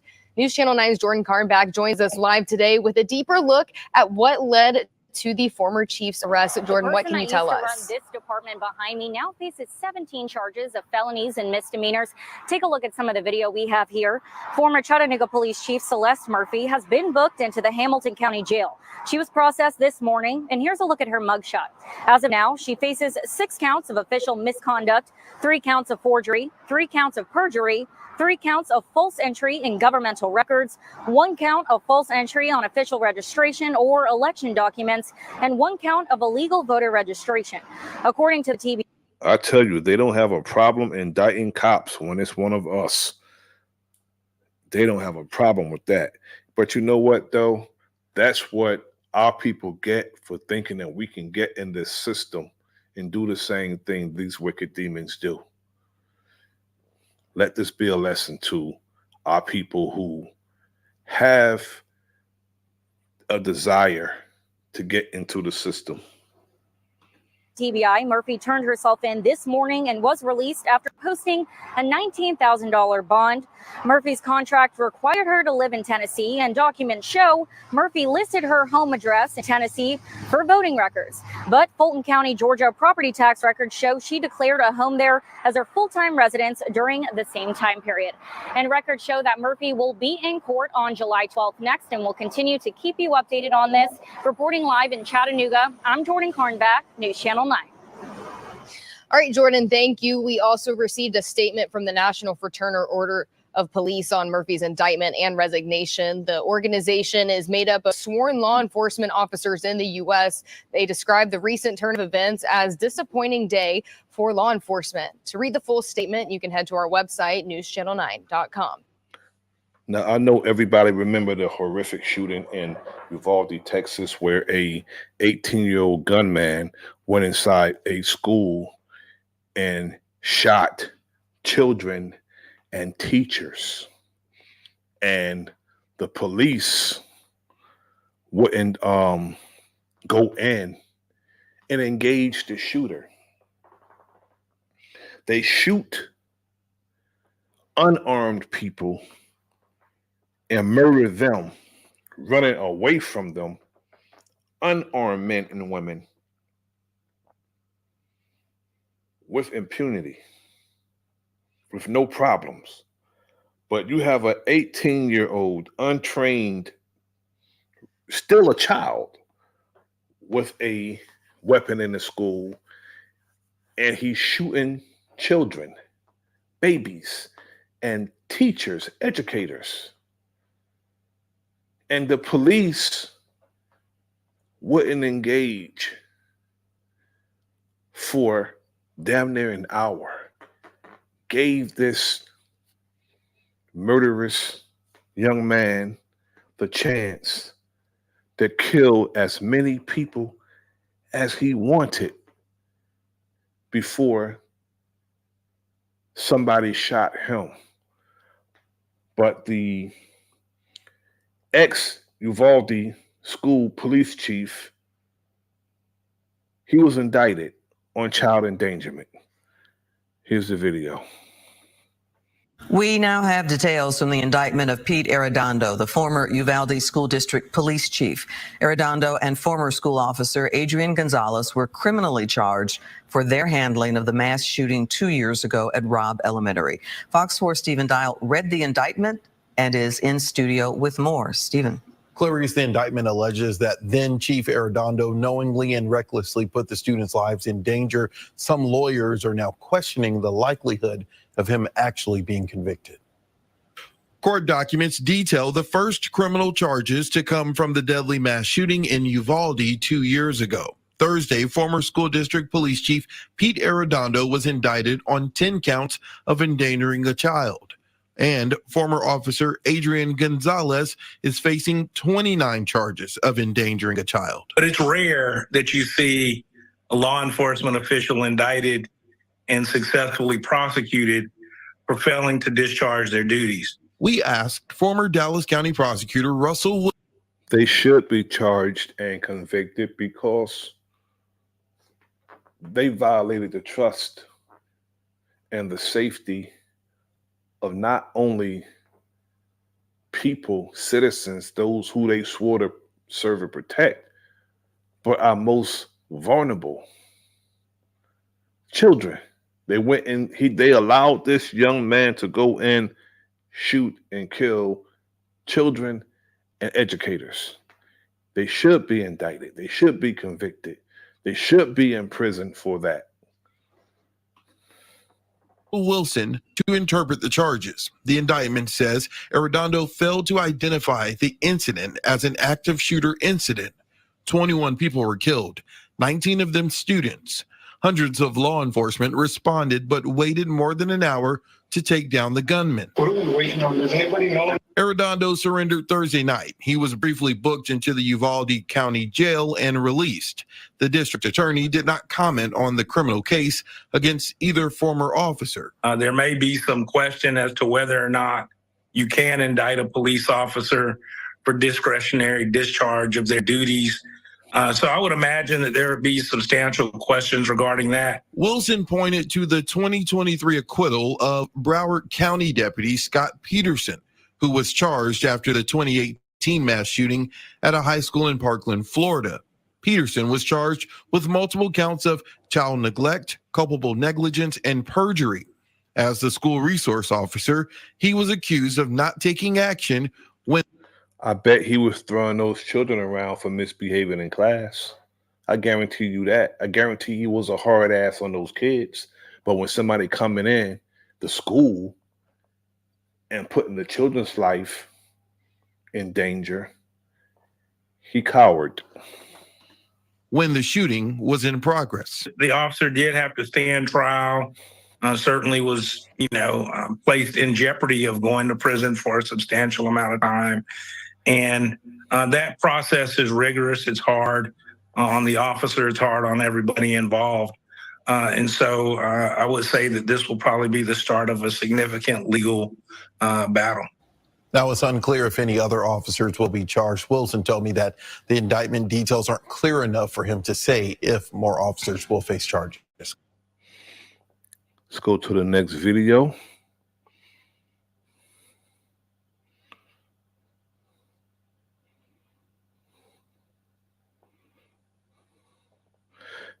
Speaking about the police accountability law. One part, the 2018 was changing the law. That was huge, right? But this is stratospheric. It took an entire day for Andre Taylor to talk about this verdict. He had to process years of working to get here. 8 years ago, when his brother Shay Taylor was killed in an officer-involved shooting in Seattle, he began fighting for Initiative 940, the voter-approved measure that changed the law, making it easier to prosecute police for on-duty killings. And it was my love that pushed me. Moments after this historic guilty verdict, Auburn officer Jeff Nelson, the first officer in the state to be convicted of murder under the state's police accountability law, Taylor had to be here. Just to be, oh man, just to be with the family members that were there. He joined supporters of Jesse Surrey. Officer Nelson was trying to arrest the 26-year-old unarmed outside a market for disorderly conduct in 2019. He claimed Surrey tried to grab his gun and knife and shot him in. They would kill you. They will absolutely murder you for not cooperating with them. You don't have to be something big, disorderly, and he ended up shooting the man. In self-defense, once in the abdomen and then a second time in the head. Jurors found him guilty of second-degree murder and assault. This was just about saying that anybody that holds a Shot the man in the stomach and in the head. And they reduced this down to a officer-involved shooting. This was a damn execution. position, especially a service position, right? You have to have accountability. Is it precedent setting? For Washington State, yes. For it to never have happened before, to have a law that said that we had to prove malice, and really what malice was is that no matter how bad an officer's behavior was. Why do you have to prove malice? Why do you have to prove something that you can see? If you see apples on a tree, chances are that it's an apple tree. So why would you have to prove any of that? If he shot the man in the stomach and in the head over a disorderly charge, that's malice. He wanted to kill somebody. Shooting somebody in the head or any other vital areas, chances are they're not going to make it. We couldn't do anything about it. Malice is no longer part of the legal standard. This is what justice looks like. We are so happy for the verdict. They have also lost loved ones in officer-involved shootings and called the verdict justice for Jesse and for all of Washington. I'm happy that all the work that was put in manifested. We're going to go to Auburn, where officer was found guilty of murder and assault for 2019 shooting. As for our jury,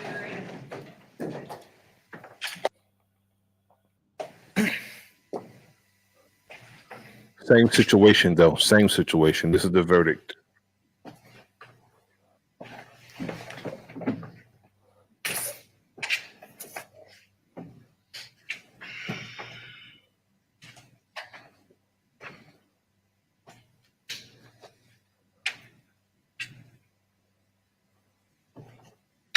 please be seated.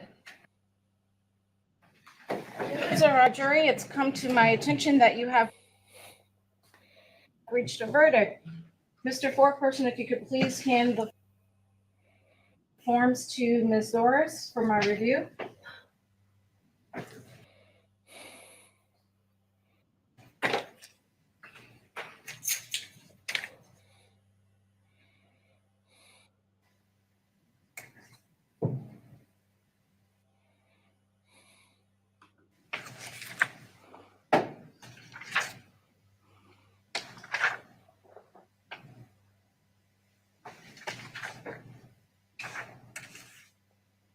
I'll now hand them back. Mr. Foreperson, give me one moment. Officer Nelson in defense, if you please rise. Mr. Foreperson, in the matter of the state of Washington versus Jeffrey Nelson, cause number 201-064-323, as charged in count 1, if you could please announce your verdict. Guilty. In the matter of the state of Washington versus Jeffrey Nelson, cause number 201-064-323, Mr. Foreperson, if you could please announce your verdict. Guilty. Members of our jury, on behalf of the people of the state of Washington, I want to thank you for the time and dedication that you have given this court and this process. We have been involved, and you have been involved with this court as far as jury selection since March, and have been involved here in the courtroom, sitting as members of this jury for several months since then. You came in at different times. We recognize that this process has not been easy and that it has been disruptive to your friends and family. We thank you for your service and for your dedication. We want to say on behalf of the people of the state of Washington, this court wants to say to you, at this time, all of the orders that I put in place about not discussing the case with anyone, not looking at any information, not doing any information no longer apply to you. You have concluded your service under the summons, and you're no longer subject to those court orders. Therefore, you can talk to whomever you wish, and you can talk and look up any information you desire to do so. With that, I thank you for your service. We are going to excuse you to the jury room. We're going to have you wait there for a little bit. I'm going to come and talk to you and give you certificates of appreciation. With that, please rise for our jury for your service. And if I could have the original verdict form and documents, please. Oh, wait, jurors, I'm sorry. I forgot one very important piece. Sorry, Mr. Juror. Just to conclude, please be seated. To conclude the process, I do need to poll each of you to make sure that this is the finding of the jury. So at this point in time, I'm going to go through all 12 of you, and I'm going to ask you the following questions. I'm going to ask you as to each count, if it is your individual jury, your individual verdict, and the verdict of the jury as a whole. I'm going to start with juror number one. Juror number one, as to count one in this case, is this your individual verdict? Yes. And is the verdict of the jury as a whole? Yes. As to count two, is this your individual verdict? Yes. Is it the verdict of the jury as a whole? Yes. Juror number two, is this your individual verdict as to count one? Yes. Is it the verdict of the jury as a whole? Yes. Juror number two, as to count two, is this your individual verdict? Yes. Is it your verdict of the jury as a whole? Yes. Juror number three, is this your individual verdict? Yes. Is it the verdict of the jury as a whole as to count one? Yes. As to count two, is it your individual verdict? Yes. Is it the verdict of the jury as a whole? Yes. Juror number five, as to your individual verdict for count one, is this your individual verdict? Yes. Is the verdict of the jury as a whole? Yes. As to count two, is it your individual verdict? Yes. Is the verdict of the jury as a whole? Now we're going to go to Auburn, to the story that got this cop charged and convicted of murder. Auburn, Washington, the state. Yeah, we're here in Renton, where she wrapped up speaking to reporters just a little bit ago. That's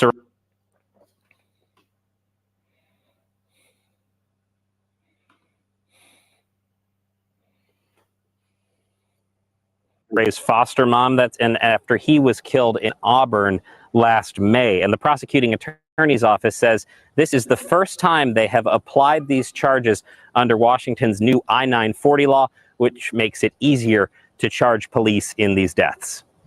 May 31st, 2019, Jesse Saray is shot and killed outside Sunshine Grocery in Auburn. Now, more than a year later, Auburn police officer Jeffrey Nelson is charged with murder and assault in that death. Saray's foster mother spoke this afternoon. We never stop supporting one another. And Jesse's family, I think that they never thought anyone would care about Jesse. King County prosecuting attorney Dan Satterberg says the delay for charges is the result of lengthy video analysis of those seconds surrounding his death. Video we will show you now, but warned could be upsetting to some. Officer Nelson tries to arrest Saray for disorderly conduct, and they scuffle. Stop resisting, dude. Just go down. Stop resisting. We won't play the audio of those shots on TV, but they are just seconds apart. Satterberg says it is Officer Nelson firing into Suray's torso, clearing a jammed round, and then a second shot to the head. We allege that Officer Nelson's actions with respect to both shots were unreasonable.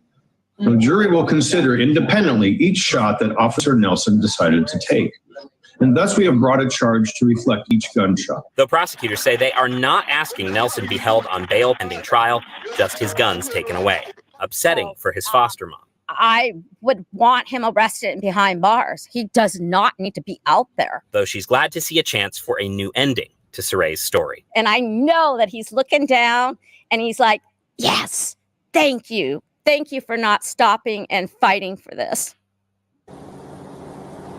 The Seattle Times reports that Officer Nelson has also killed 2 other people in the line of duty. We have reached out to the department to ask about his status, whether he has been suspended with. He's just a trigger-happy demon. He killed or without pay and have not gotten any response there yet. We do have a tweet, though. This demon killed 2 people. This was his 3rd person that he killed in the line of duty. This is a pattern.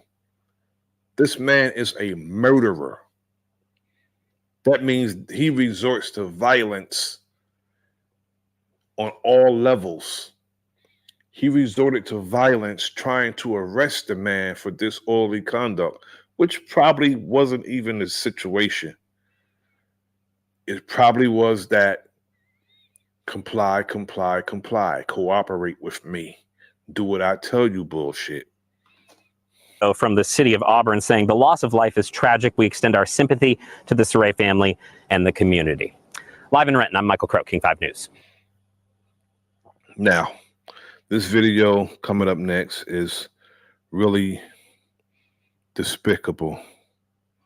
This story is really despicable, and it's out of You may Chicago. have seen or even been helped by this woman. She was a CTA security guard, but when she needed to get guns out of the hands of her abuser, no one helped her. Her abuser was allowed to keep his guns after. China Mitchell was gunned down in January. CBS 2 is always investigating, and our Marissa Perlman uncovered how Her abuser was able to keep his guns after being, charged with abusing her. Orders of protection. He was allowed to keep his guns. And he ended up killing her as a result of it. so few guns are being taken away at one of the most critical points for victims of domestic violence. Olivia Foster's big brown eyes have seen a lot of darkness in her 4 years of life. Eyes the same as her mom's, China Mitchell. And even in that darkness, she's become a bright light to her grandparents. She always with her. She looked just like her mama. In January, China became one of the latest domestic violence victims shot and killed by her abuser. She was just 33 years old. Her funeral packed with people wearing purple ribbons for domestic violence awareness. China was a mom who loved her 3 children. Her friends called her the diva, always dressed up. Yeah, this was one of her favorites. Her mom can't seem to let go of it. To rough around and go bowling or something. China was a helpful person. Like, she helped everybody. Pauline McQueen and China were raised like sisters. I used to feel like, hold on. I'm good. When I used to feel like depressed or like sad, I used to call her. So many lives ripped apart by a gun, an ex-boyfriend, and a system that makes it hard to get guns out of the hands of abusers. I'm trying to say, Mama, I think he gonna catch me. He gonna try to kill me. And why When her relationship turned violent, China walked the same path as so many other survivors into a domestic violence courtroom to get an emergency order of protection. In October 2022, in this petition, China wrote her ex-boyfriend Louis Foster beat her and threatened her, saying, "I'm going to break your neck, bitch." She says he strangled her until she was unconscious. Olivia was in her mother's arms during some of the attack. "I was bleeding on the baby," China wrote. The judge gave her the protection order. It didn't help her. Nothing helped her. There's something else China tried to get the judge to do. In this petition, she asked for a warrant so police could take away Foster's guns. Look at these boxes she checked. Warning, Foster has a history of violence, is suicidal, and a threat to the public. Did China ever tell you she was scared of him? Yeah. She was scared in the sense like, oh, he can kill me. He might going to kill me. So what did the judge do? Nothing involving guns. We wanted to know why and got this transcript. It is everything that was said in court that day. There's not one mention of Foster's guns. So it was worse, I think, than being denied. It was just ignored. Benna Crawford from Legal Aid Chicago represents domestic violence survivors. We shared with her what else our investigation uncovered. This as a critical piece and for survivors that actually keep them safe. Take a look at this. It's data we obtained of emergency protection orders in Cook County. Each case represents a person in immediate danger. In the last 10 years alone, nearly 112,000 emergency orders were granted. We can't tell you how many people asked for guns to be taken because we found no one tracks that. But here's what we got from the Cook County Circuit Court Clerk's office. Only 85 gun seizure warrants were granted. Just 85. It's an inappropriately low number, but it isn't surprising to me. But what may be surprising, judges decide whether... Especially in a city the size of Chicago. 85. Chicago is huge with millions of people.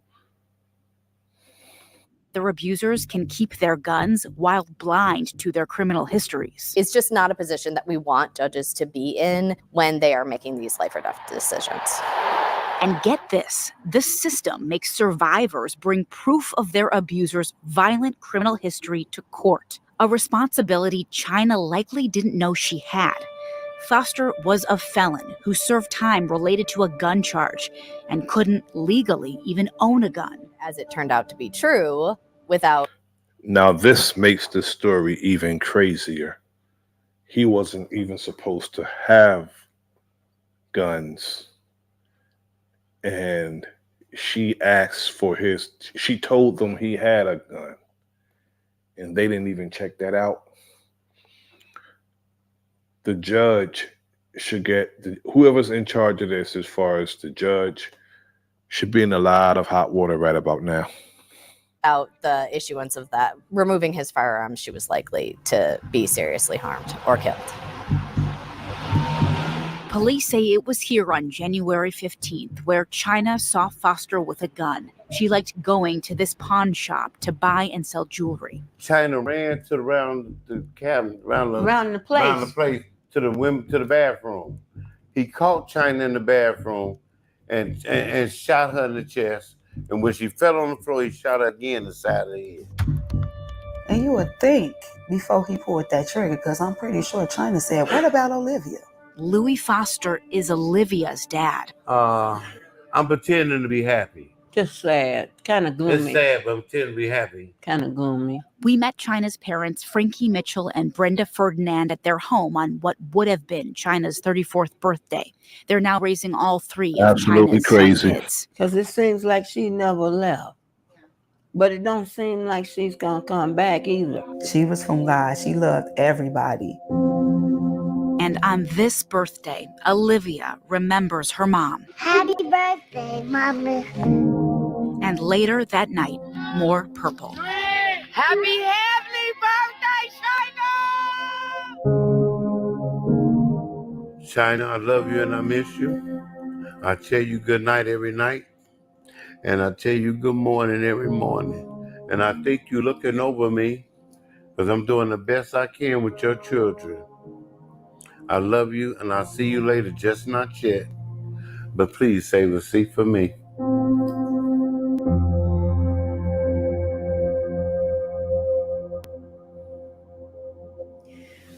of the challenge China faced is Illinois' murky law involving emergency protection orders.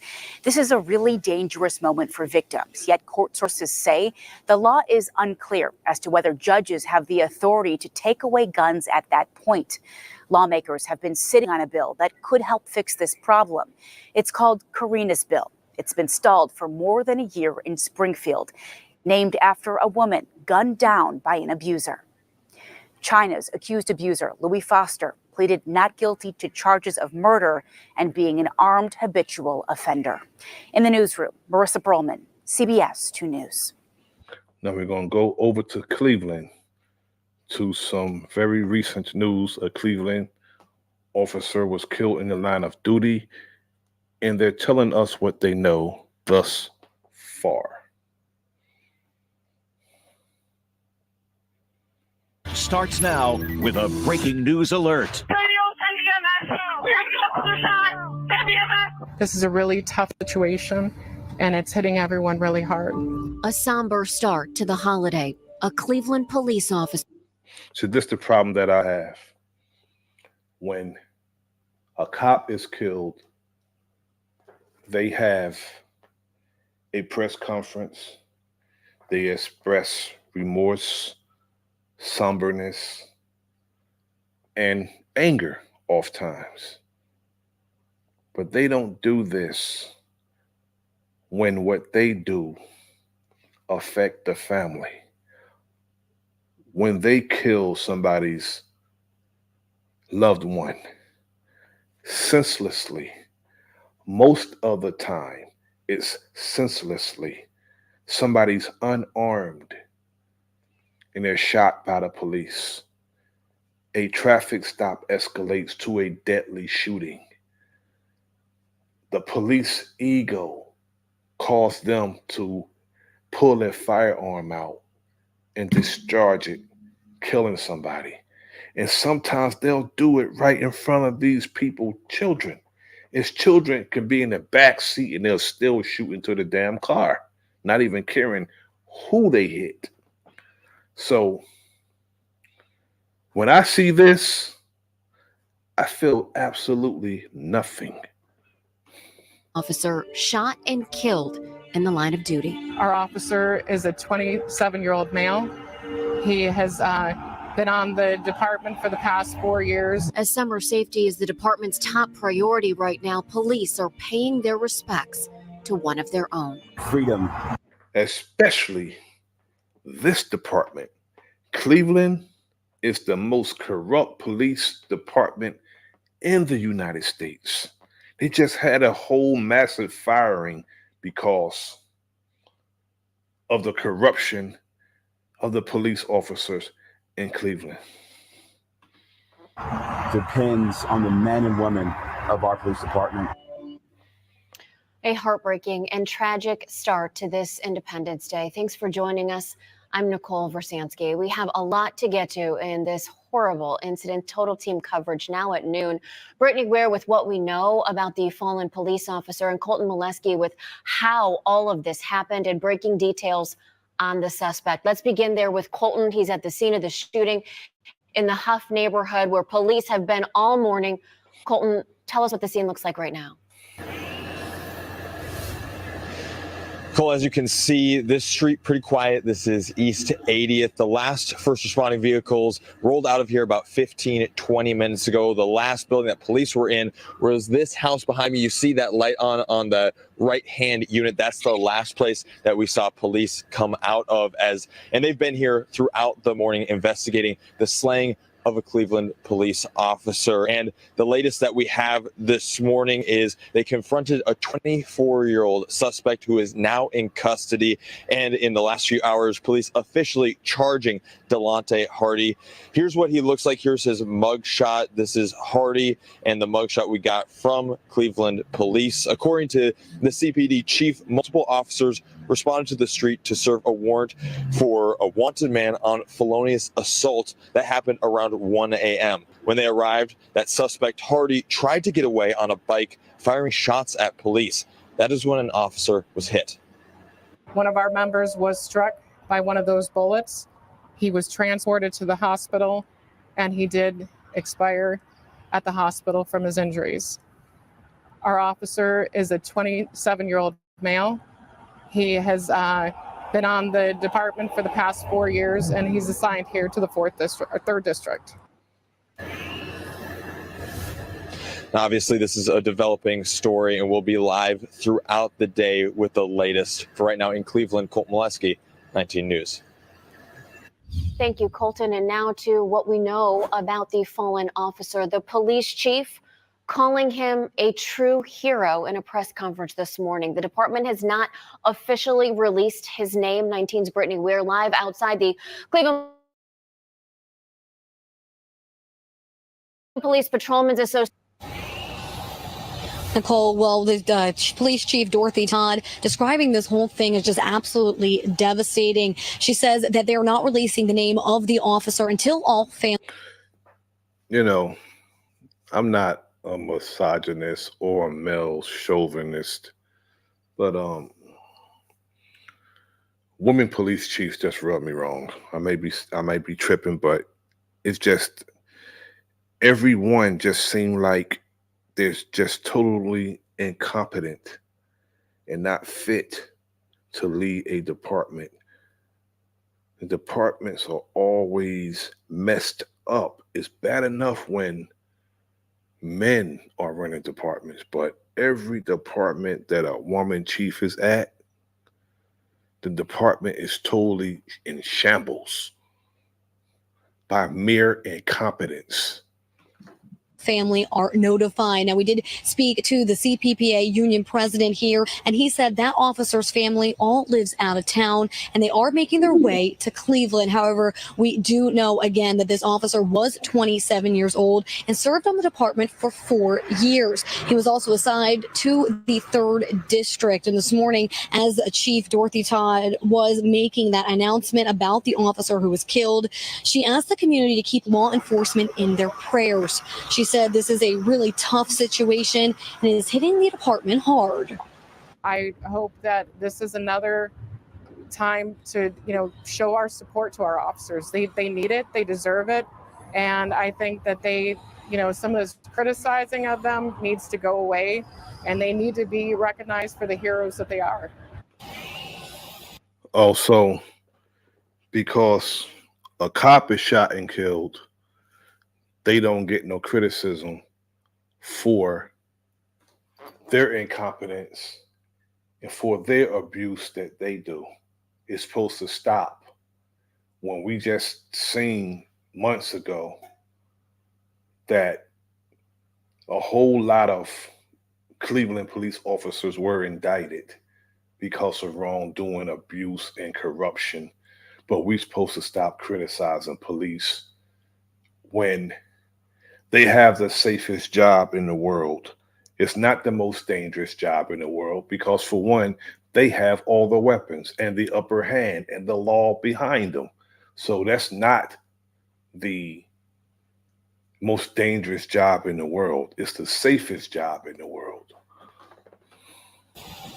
And Chief Todd said that she's spoken to the family several times this morning, and she can't even begin to express how they are feeling. However, she does say that the Cleveland Police Department is with this family 100%.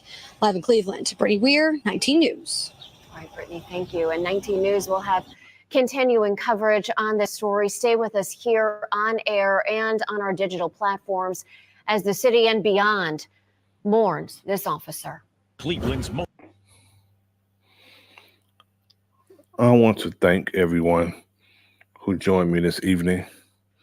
I appreciate it. I want to thank Marco Power, Lady Shea Butter, Big Dog Philly OG. Thanks for joining me this evening. I appreciate it. I want to thank, let me run down. Lady Shea, Big Dog Philly OG. Everybody didn't make a comment. Marco Power, thank you all for joining me this evening. I appreciate it. Appreciated your continued support and everybody who continuously support the enemy's public. I appreciate it. And until next time, Peace.